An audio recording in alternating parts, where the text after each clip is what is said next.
Carlos Enrique Osorio Osorio. Qué gusto tenerlo en este especial, edición limitada. Qué bueno tener personas como usted en este espacio en el cual lo que pretendemos es dar a conocer personas que trabajan por la educación y por muchos sectores en nuestra sociedad. Carlos Enrique hace parte del magisterio y ha sido, bueno, fue instructor casi por 10 años en el Centro Agroindustrial y pues también se desempeñó como coordinador. Carlos Enrique, gusto tenerlo por estos espacios. Saludos, John. ¿Cómo has estado? Bien, Carlos. Carlos, ¿cuándo empieza ese interés por la educación? Bueno, pues saludando a todas las personas que están viendo la transmisión. La verdad, más que interés por la educación, he tenido una vocación de servicio desde muy pequeño. Entonces, esa vocación de servicio me ha mostrado como varios caminos y uno de esos fue el SENA y ahorita el magisterio. Entonces, yo digo que eso no está desligado. La educación y la vocación de servicio tienen que estar unidas porque precisamente para eso educamos, para otras personas y para mejorar la calidad de vida y la educación de las personas. Ah, muy bien. Carlos, usted es ingeniero de sistemas y pues aparte de ellos tienes una maestría en informática aplicada a la educación. ¿Cómo aplica esos conocimientos pedagógicos aprendidos en la universidad y cómo se puede hacer una clase exitosa en este momento en la casa, con estas realidades de pandemia, con estas realidades de que los muchachos deben de estar sentados en un computador largas horas en el día? John Alexander, la verdad, en mi caso, todo parte desde la planeación. Si usted planea antes de digamos, las clases y lo que va a ejecutar, tiene un poquitico menos de margen de error cuando se imparte la clase o cuando se entregan las guías, los talleres o la formación a los estudiantes como tal. Yo digo que un 90% es planeación de la clase, es mirar el currículo, mirar cuál es la metodología que uno va a desarrollar con ellos, mirar la población objetivo. Ahorita en pandemia es bien, digamos, especial tener en cuenta que no todos tienen los mismos ritmos de aprendizaje, las mismas formas de aprendizaje y no tienen todos como el autocontrol y la autodisciplina para poder hacerlo. Entonces, cuando se están dando clases online, yo digo que lo supremamente importante es capturar esos primeros 15 minutos del estudiante para poder que ellos se encarguen de hacer posteriormente la clase y la investigación que tengan que hacer. Y en el caso de la educación desde casa, cuando no es online, la planeación juega un papel importante en el desarrollo de las guías y en el desarrollo de los talleres.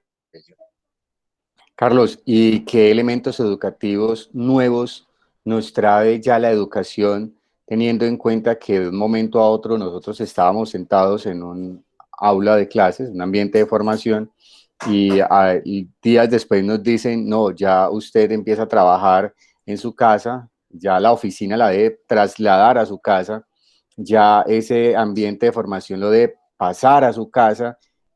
¿Qué podríamos decir nosotros de esos nuevos elementos que ya empezaron? Porque ya creo que marzo marca un nuevo hito a nivel mundial en estos elementos. Y no solo un nuevo hito, sino que eso se va a perpetuar. Eh, las tecnologías llegaron para quedarse pues, como lo decía en la presentación inicial, yo llevaba 10 años como instructor virtual SENA y eso me ayudó pues a tener un cierto grado de ventaja frente a esta condición. Es decir, yo trabajaba y como lo hacen todos los instructores virtuales, pues desde casa todo el tiempo. Ahorita, ¿qué es lo nuevo? Lo nuevo es que todas las familias, tanto de docentes, instructores, como de los estudiantes, deben acomodar sus tiempos. Más que el medio, más que la tecnología, más que lo online o lo offline, más que los talleres y todo ese tipo de cosas, es la acomodación del tiempo que nosotros tengamos para desarrollar las actividades. Es decir, no es lo mismo estar en casa cerrar, digamos, nuestro espaciecito de trabajo, bien sea una mesita, y decirle a toda la familia, por favor, no me desconcentren esta media hora, no me desconcentren en esta hora que voy a trabajar, a que ellos no sepan, digamos, que uno está estudiando o que está trabajando y empiecen a interrumpir. Entonces, yo digo que lo que nos cambia ahorita es que tenemos que tener mucho autocontrol, como lo decía ahorita, controlar todo el entorno para yo poderme sentar a estudiar o a trabajar. Segundo, digamos, hay una capacidad que no tenemos todos los seres humanos y es la concentración y la autodisciplina para este tipo de cosas. Entonces, ¿a mí qué me sirve? Me sirve decir, de tal a tal hora voy a hacerle, ¿sí? Y sentarme precisamente en esa hora y por favor minimizar las interrupciones y poder sentarme a desarrollar lo que voy a hacer. Los estudiantes en este momento, yo soy docente de bachillerato, ¿sí? Entonces, los estudiantes de secundaria, los estudiantes en este momento están haciendo mil cosas porque piensan que la educación se quedó como pausada y no es así. Pues nosotros los docentes nos ha tocado decirle a los estudiantes, venga, no, la educación no es la misma, efectivamente cambió radicalmente, pero debe buscar su tiempo y buscar su momento para poder demostrarme que lo que el docente le envía ha sido comprendido. Lo mínimo que el docente le envía en estos momentos ha sido comprendido y puede replicarlo en su vida y en su quehacer cotidiano. Carlos, y frente a lo que nos acaba de decir, entonces esos obstáculos más fuertes que usted ha visto desde el ser educador en bachillerato, ¿cuál ha sido? Usted como experto en las áreas de las ingenierías nos puede traer a colación en este instante. Bueno, el primer obstáculo es personal. El que no quiere no puede. Y más bien, el que quiere puede.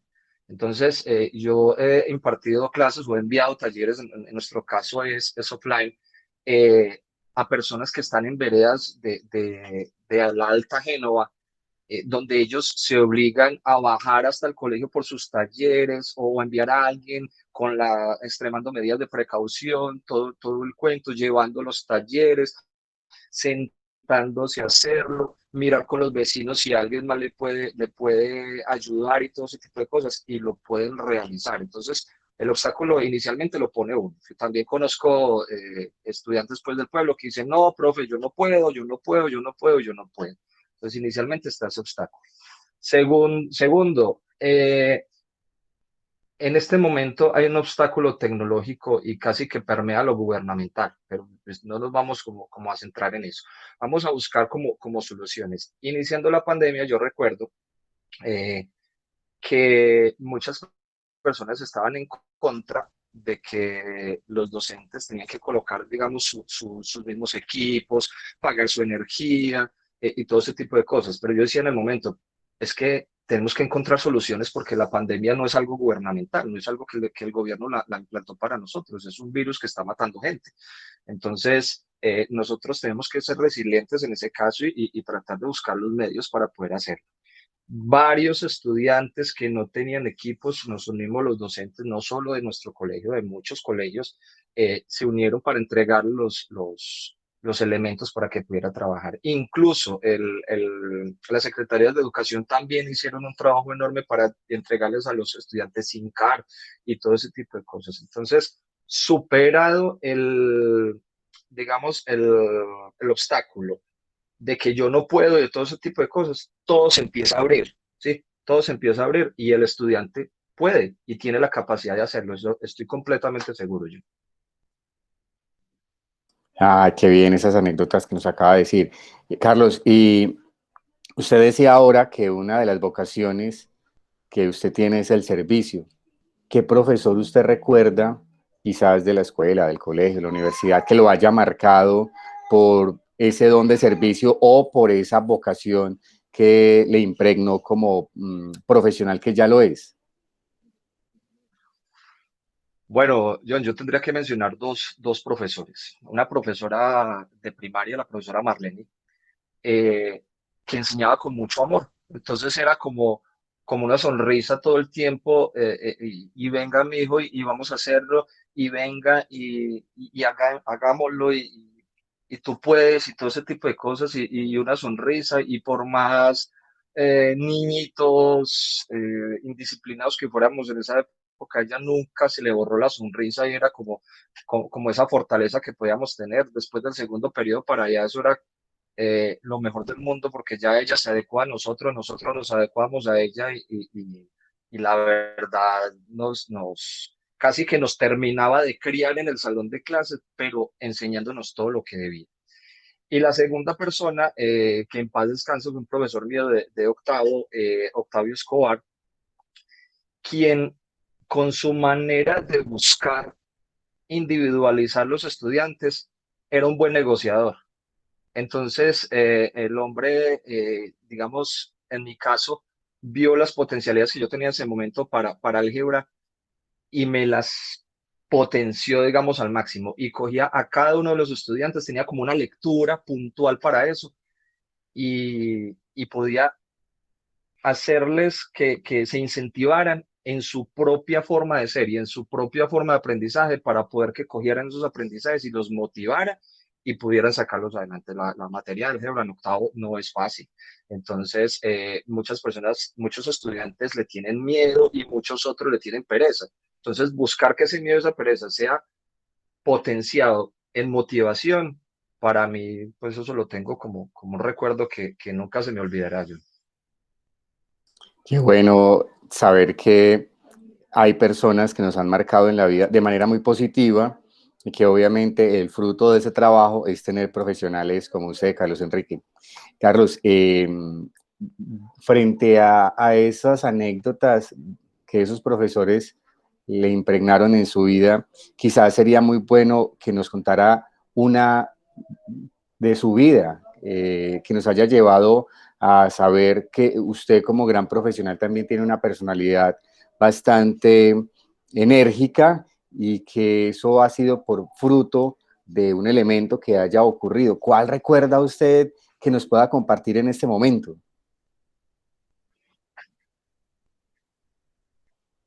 Bueno, no sé si de energía se trata, pero yo recuerdo, digamos, en la prestación del servicio militar obligatorio, con 17 añitos, eh, viniendo pues de un pueblo cordillerano, yo sentía que era como menos que todas las personas que estaban allá. Y el ejército me enseñó algo muy puntual. Es que siempre habrá personas más grandes y más pequeñas que tú, como dice una canción por allá. Que si te comparas con los demás te volverás vano y amargado, etcétera, etcétera. Es decir, a nosotros nos ponían a hacer ejercicio. Yo nunca he sido como muy atlético y nada de ese tipo de cosas. Y entonces yo decía, no, precisamente voy a ser el último y los castigos van a ser enormes. Y entre 150 personas yo llegaba de 75. Es decir, detrás de mí venían otros 74 personas, ¿cierto? Otras 75 personas detrás, y a mí me parecía eso tan increíble, y me marcó tanto, porque, y bueno, como enseñanza para las demás personas que puedan ver esta transmisión, nunca se comparen, porque usted tiene sus propias capacidades y su propia forma de ver la vida. Quizás no sea tan hábil para algunas cosas y quizás entre con desventaja en algunas cosas, pero vuelvo a los obstáculos de ahora. Si usted antes de llegar se pone el obstáculo, pues digamos, no va a permitirse enfrentarlo y sacarlo adelante. Entonces eso fue una de las grandes lecciones de vida, de saber que detrás de mí, no solo en lo físico, en lo intelectual, en lo que tiene que ver con investigación, en lo que tiene que ver con los tiempos en que he aprendido cosas nuevas, siempre sé que hay alguien que ya lo hizo hace mucho tiempo, lo hizo más joven, y también sé que hay personas que lo harán después de mí o con mucha mayor edad. Entonces, o con mucha menor capacidad o mayor capacidad. Entonces, eso me ha enseñado, digamos, una anécdota que gracias, John, pues por permitirla compartir, que me ha marcado para toda la vida. Bueno, Carlos Enrique, y ya nos ha explicado tantas realidades que quizás han vivido nuestros profesores, nuestros docentes, nuestros catedráticos, en estos momentos de pandemia. ¿Cuál cree usted que era alternativa para impactar a los jóvenes en este instante?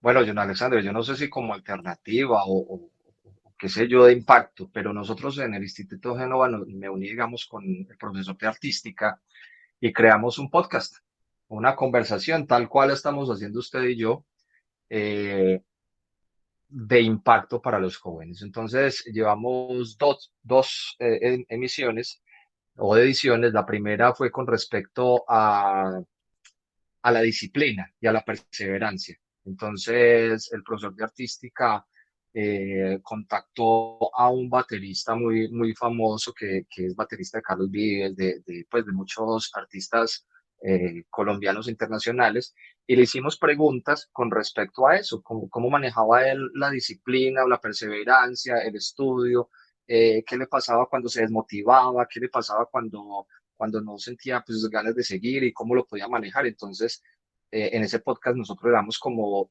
impacto a los estudiantes o herramientas más bien a los estudiantes para que los estudiantes digan, hombre, si él también, que es tan exitoso, pues tuvo momentos de declive, ¿cómo los afrontó? Yo también puedo hacerlo. Inclusive en la segunda edición, pues la primera fue de artística, la segunda fue de tecnología, que es mi área. eh, yo dije, quiero entrevistar, digamos, a la persona más exitosa con respecto a tecnología informática. Y como vuelvo y digo, el que quiere puede, me contacté, buscando, me contacté a Karen Saldaña Schoen, una program manager de Microsoft. Entonces, pues le pregunté que si podía ayudarnos en el podcast y me dijo que sí y me respondió las preguntas. El segundo podcast trata del manejo del tiempo, que es algo muy, digamos, muy importante en estos días. Cómo manejar el tiempo y cómo subdividirlo, porque los chicos regularmente están mucho en redes sociales, pero ¿qué tanto de ese tiempo en redes sociales es productivo?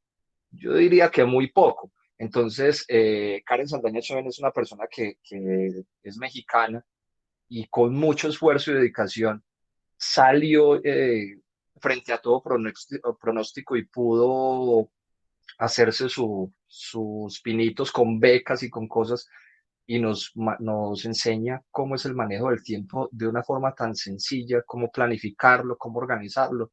Entonces eso me parece como muy maravilloso en ese aspecto. Yo, esa es la forma como estamos hablando, digamos, a los estudiantes, impactando un poquito a ellos, alternando pues y pese a todos los materiales educativos que estamos haciendo.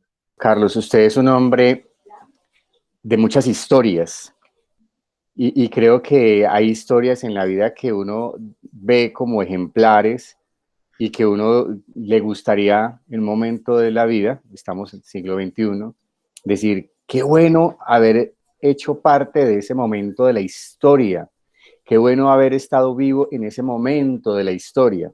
Para usted, ¿cuál cree que debería haber vivido? ¿Qué punto de la historia le hubiese haber estado vivo en ese momento determinado?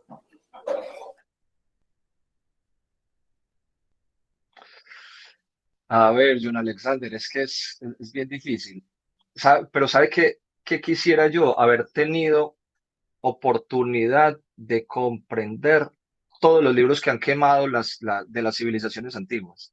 Es decir, haber estado, no sé, con los mayas, con los egipcios antiguos, eh, aztecas y demás, incluso antes del descubrimiento de América, saber qué hicieron ellos, porque ellos hicieron mucho por la humanidad y muchas de esas cosas se perdieron.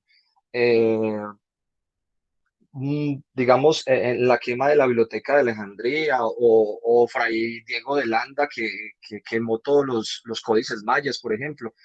Yo sí quisiera haber estado como, bueno, con un traductor, obviamente, en ese tiempo y que ellos me dijeran todo ese tipo de conocimiento porque creo que se perdió. Hubo como varios momentos en la historia en que ese conocimiento se perdió y si usted ve las pirámides mayas, tienen una simbología, pues aparte de todo lo de poder, pues tiene una simbología astronómica que años año tras año lo hicieron, las pirámides de Giza, por ejemplo, eso no fue construido porque así, los muros de piedra de Stonehenge y todo ese tipo de cosas, eso lo hicieron con un propósito y un fin y todo eso, haberse perdido, pues ha sido lamentable, creo yo, para la humanidad. Entonces me hubiera gustado como estar en ese momento y saber qué trataban ese tipo de historias. Carlos, ¿y un libro que usted nos pueda recomendar? Que nosotros, los que estamos en este espacio de edición limitada, podamos decir, bueno, sigamos la recomendación de Carlos Enrique, sigamos ese texto que nos acaba de recomendar y miremos a ver qué viaje nos hace ese libro frente a un momento determinado. ¿Cuál sería? Bueno, John, en el caso pedagógico y didáctico, pues entrando un poquito en materia de lo que es la investigación, hay un autor que se llama César Cole, que por acá creo que en 2008 habló de la utilización de las tecnologías de la información y la comunicación en la educación. Entonces, eso es un libro casi que las personas que quieran tomar en estos momentos de pandemia el rol de educador o de investigación de la educación debería leer. Y por el otro lado, digamos en términos de ocio, el código Da Vinci de Dan Brown puede parecer un poquitico fuera de contexto, pero me permitió, digamos, abrir un poquitico la imaginación frente a lo que usted decía ahorita, frente a cosas de la antigüedad. Obviamente todo está resuelto, pero en ese camino de lectura del libro uno puede abrir un poquitico más la mente, ¿sí? A varios elementos que el autor plantea y pues me gustó mucho y podría recomendarlos. Bueno, Carlos Enrique, este es un espacio que hemos creado para dar a conocer personas que trabajan por la sociedad. Usted lo hace también desde el aspecto de la pedagogía y la educación en el Instituto Génova en este momento. Queremos dar a conocer personas que hacen un aporte muy fuerte a los jóvenes, a los adultos, a los niños, porque a veces creo que las realidades nos llevan a que solamente se conozca algún elemento amarillista, solamente se conozca algún elemento que no es nada adecuado para el ser humano y que grandes líderes que transforman con su vocación, como usted lo dijo al comienzo, grandes líderes que transforman la sociedad con el empeño de dejar el mundo mejor, mucho mejor de como lo encontraron al llegar a la vida, esos líderes necesitan ser escuchados, esos líderes necesitan espacios para que otras personas vean que sí es posible hacer transformaciones positivas con estas vocaciones, con esta gran capacidad de ayudar a la gente. Carlos Enrique, muchísimas gracias por este espacio que nos regala y no sé si usted se quiere despedir quizás con una frase que lo haya marcado, que le guste o dar unas palabras finales, Carlos.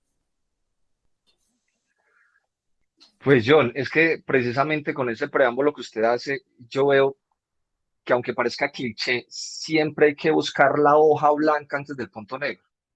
Sí, muchas personas siempre ven el punto negro porque es lo que más nos, digamos, nos impacta o nos saca de nuestra zona de confort. Sin embargo, si nosotros tenemos la capacidad en todas esas situaciones de buscar toda la hoja en blanca, todas las experiencias que nos ha llevado a ser personas y que podemos coger esas herramientas y salir a flote de los problemas, pues es que, vuelvo y digo, el obstáculo es uno mismo. Sé que a veces se nos cierra el mundo, sé que a veces nos permeamos de medios de comunicación con noticias negativas, sé que en este momento puntual algunas islas de Colombia y del mundo están sufriendo embates de la naturaleza. Sin embargo, hay una cultura que la ha permeado, digamos, en esta conversación, que es la cultura de la planeación. Es decir, ¿qué hubiese sido si cuando San Andrés supo que llegaba el huracán hubiese planeado acciones de contingencia antes de? Pero nos hemos acostumbrado a ser unos, digamos, unos seres reactivos, que si no nos pasa, entonces no reaccionamos. Yo los invito a ser más propositivos, ¿sí? A mirar digamos, las necesidades de los demás y podernos adelantar a ese tipo de cosas y ver siempre la hoja en blanco antes del punto negro, Jonales. Muchas gracias y muchas gracias por este espacio que precisamente hace eso, encontrar que todas las personas tengamos ese lado humano y podamos propender por cambiar al menos la vida de una persona a la vez y con eso seguramente vamos a mejorar la vida de todas las personas. John. Gracias de nuevo, Carlos Enrique Osorio, en este espacio que estamos dando a conocer de grandes héroes, de grandes personas que en nuestro país dejan una huella muy importante. Próximamente vamos a tener más personas, más invitados que nos van a acompañar en estos espacios donde nosotros vamos a dar a conocer qué es lo que están haciendo, dónde lo están haciendo y además que nos expliquen quizás cuál es la fórmula mágica que tienen para que cambiemos la sociedad. Muchísimas gracias. Gracias, John.